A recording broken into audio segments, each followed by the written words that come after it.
What up guys, and welcome to a new video. Today we're going to react to Andrew Tate once again, and this video he is going to talk about why real men don't cry. So I was pretty interested in watching this video and I decided, you know what, we're going to react to it as well, and let's basically just react to it together. Let's go. I've had a lot of guys on Twitter say, real men cry, and if women can cry, men can cry too, there's nothing wrong with it. And there absolutely is something wrong with it, and I'll explain to you why. Life as a man is far more difficult than life as a woman. And one of the key components of manhood always has been and always will be, we have the ability to control ourselves and not act emotionally. Females are more emotionally driven, more emotionally impulsive than a good man should be. Saying that I felt like crying so I cried, this makes me a real man, is as stupid as me saying, well, I felt like smashing his face in, so I smashed his face in. This makes me a real man. No, the hallmark of a real man is controlling himself, controlling his emotions, and acting appropriately regardless of how he feels. And throughout human history, this is exactly how men had to live their lives. Do you think that the teenagers storming the beaches of Normandy felt like crying? Of course they did. But they also knew that that wasn't the correct thing for them to do. They had a duty to commit to, they had honor, and they did what they were supposed to do regardless of how they felt. That is the mark of a man. Weakness and absolute submission to your feelings are not the hallmarks of men. It's not the way society has ever been built. It's never been built off the backs of men who were crying their eyes out because they felt like crying. The only kind of men who advocate crying are the kind of men who do not have enough self-control to prevent themselves from crying. Because we're all human. There's times in your life, as a man, you're going to feel like crying.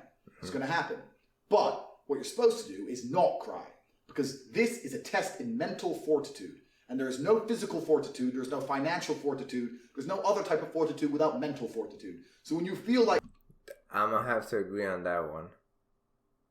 But I feel like sometimes you just have to do it. But sometimes I understand what he's saying right now. Yeah, if you do cry, I mean, the big question is, did he cry when his father died? Because his father died 2015, I think. And if that would happen to me, I would definitely cry. I mean, I would definitely cry. There's no way I would not cry. I mean, everyone around the world would cry for their father or their mother dying. So, I mean, if his brother died, hopefully never. God bless. But, I mean, anything can happen. And if that happens, you get shocked. So, I mean... I don't really buy into him not being emotional or not even crying when that happened, because I would cry for sure, even though if you're gonna try to stay mentally strong and all that kind of stuff. I don't know, man.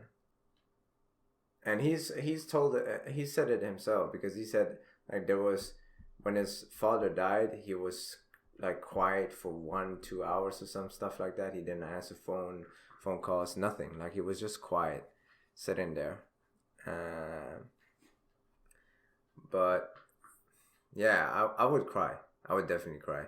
But crying over stuff that are just small things, I might have to agree. It is it is a silly thing to do, because it removes your mental strength. Like, you become so fucking vulnerable for every single small thing that happens to you in life, that when something small happens, instead of taking responsibility, you start crying. And that's nothing. I'm gonna have to be honest with him. I'm gonna have to be honest and agree with him that that's not a manly thing to do. So if we look at, society, since all the way to the day of dawn, you know what I mean, till now, like, doing shit like that is weak. So I don't really, I'm not gonna disagree, but I'm gonna just disagree a tad bit, I mean, things that are really emotional, like your father dying, your mom dying, or brother dying, your sister dying, some shit like that, someone really dear to your heart, I feel like you would cry. Even how hard you would try to, stop it from happening, it would still happen because your heart is fucking in pain. You know what I mean? And your brain knows that and tries to release that pain. And crying is the best way to release that pain. But crying over small things, I'm gonna have to agree with that. Like crying, you ensure you do not cry, and you act appropriately as a man should. The men who say no, succumb instantly to your emotions, are the kind of people who have no self-control. And let me tell you something about men who have no self-control. Men who live without self-control are the kind of men who cry when their girlfriend cheats on them, because she certainly does, because she doesn't respect the little crybaby, and she's only with you because she's ugly as fuck and she has to settle for a little soy boy pussy like you. And these guys sitting there, what they're trying to do by telling you to cry is drag you down to their level. You look at people. I'm gonna have to agree on that too. It's not like I have a girlfriend or some shit like that, but I'm gonna have to agree with that. In life, you have friends, you have girlfriends, you have boyfriends, whatever it is, okay? You have partners, all that kind of jazz. Don't cry about shit like that. It makes no sense, it gets you nowhere, and it makes you weak. So instead of crying about stuff like that, just move on with your life, because you're gonna meet new people every single day. Every single day. If you just go out and become social and not a fucking introverted fuckhead, then you're gonna meet, new people every single day. I mean, I'm introverted. I'm not that extroverted. I'm extroverted if somebody gets to know me and I get to know them. I start to become extroverted. But in general, I'm introverted. So I'm an introverted person. But even I understand that if you fucking lose a friend or you lose your girlfriend, whatever it is,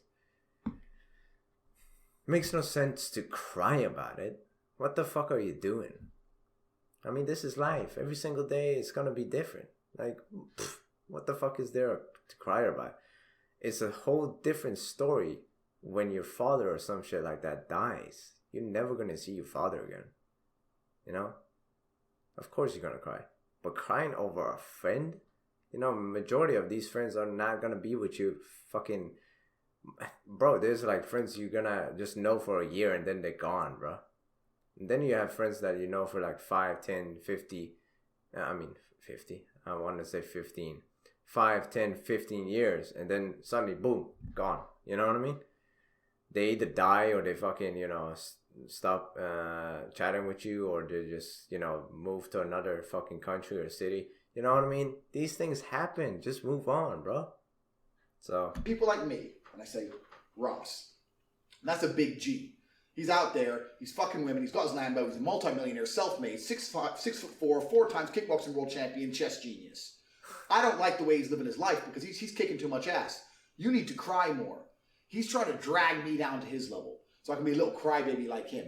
And he wants everyone else who reads his tweets to be a crybaby too, because the more little weaklings he can create, the less bad he'll feel about himself. No man wants to be a little crybaby if they're honest with themselves, and no woman certainly wants to fuck a little crybaby.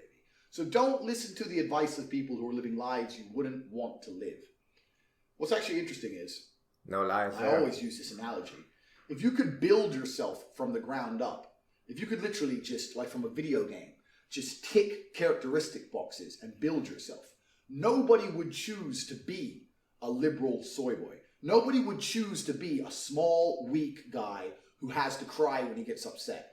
Everyone, when they get that application form from God saying build yourself for your next life, would tick tall, strong, smart, mentally tough, doesn't cry, gets pussy, rich. They tick all the things they tell me I'm bad, all the assets I have, everything that I am, they tell me is bad. But if they had the choice to have these things instantly, they would True. sign up. And True. the reason they don't have these things is because all of these things come with hard work. To be physically strong, you have to work out. That's difficult.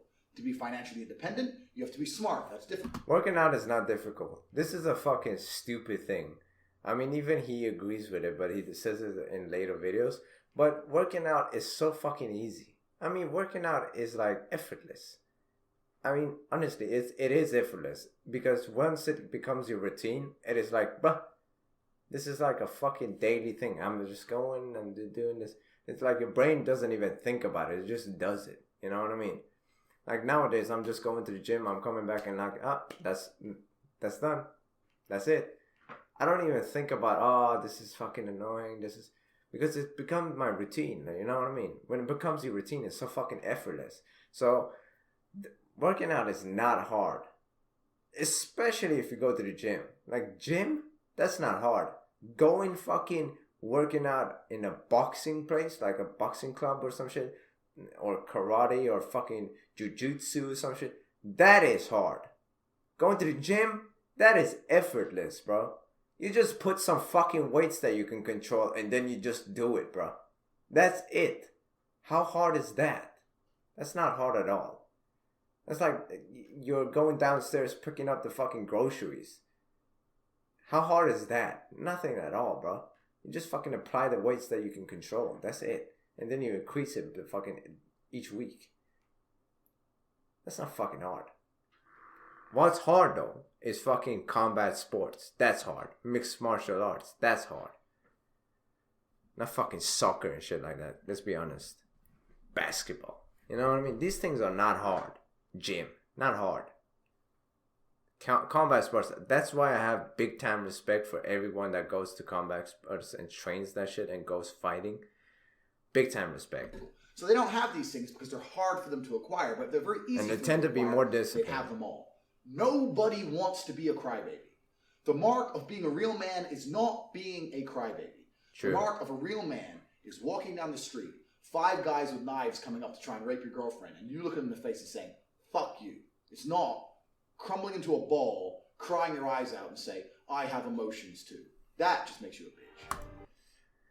The ending part, he's not lying, because back in the day, that was the thing. Men stood up.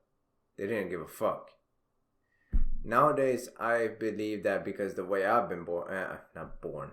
You don't become born like that. You fucking grow up like that. If you fucking, But the way I've grown up has made me instantly too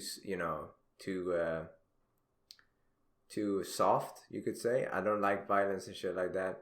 When I went to boxing, and I was really dedicated, but when it came to sparring, bro, I could not spar. There was like something mentally stopping me from wanting to hurt the guy in front of me. And it's weird. It's just odd. I don't know what it is. And I think it's because of the way I've grown up. It's been soft and nobody's hit me or some shit. Like, in my eyes, I really believe that if you want to fucking make your kid strong mentally, you have to punish them. You don't have to hit them like a motherfucker. You just have to punish them. Like, there has to be consequences to bad mistakes. Of course, it doesn't have to be brutal. You know what I mean? But it has to be something that fucking makes the kid understand that was a mistake. I'm never going to do that again. Nowadays, you can't even do that. Like, they fucking say, oh, you treated your kid poorly. Now we're going to take your kid. What the fuck is this? So I feel like kids nowadays are growing up soft as a motherfucker. And because they're growing up soft as a motherfucker, like governments, politicians, big companies are going to fucking use these people. Like, they're going to use soft, weak-ass minds to just control them. You know what I mean? So it's a really scary time to be alive. At the same time, it's a really fucking easy time to be alive. Like, it's the easiest time ever. And at the same time, it's the scariest time. Because if you think about the future is like scary.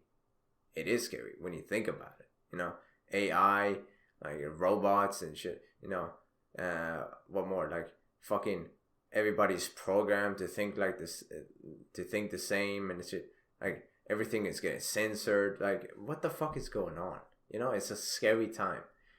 I don't know how the fuck like people like him are gonna, grow up their kids. Because you can't isolate your kids from fucking things like these. You can try, but then they become like fucking just dweebs because they don't fucking socially interact with people. So you have to let them fucking interact, but at the same time you have to fucking make sure that your kid doesn't fucking learn from school, because schools are being programmed as well. Like, they're trying to fucking deteriorate the brains of the fucking young generation. It's crazy, man. This is not a conspiracy though. You can just look it up. Just fucking try to look it up. Just try to fucking watch it. Anyways, I'm going on a rant. I hope you guys enjoyed the video. I hope you guys liked the video. I hope you guys loved the reaction. I really love this fucking episode. Episode 8 it was by Tate, the Andrew Tate, the big G. So yeah, this video is pretty not entertaining. It was interesting. It was filled with some facts. I'm not gonna lie. And yeah, tell me what you guys think down below. Leave it a like, leave a comment, and subscribe if you guys enjoyed. And I will see you guys in the next video. Deuces.